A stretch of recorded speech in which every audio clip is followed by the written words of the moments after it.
concludendo una fuga iniziata dopo 63 km di corsa e durata 100 km.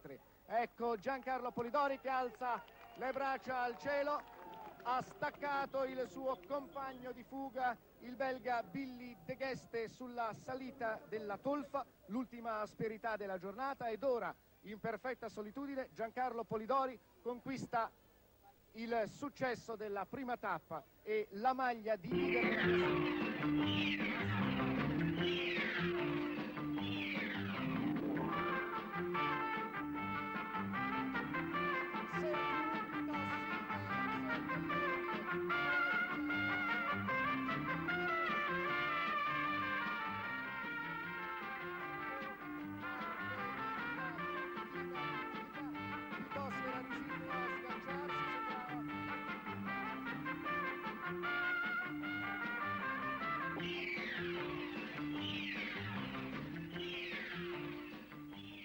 Sportivi, buonasera a tutti. Con il Giro della Sardegna ha avuto inizio la grande stagione del ciclismo su strada. Quello che avete visto, come avete capito, le immagini della sigla, cioè era l'arrivo della prima tappa del Giro di Sardegna, Roma-Civitavecchia.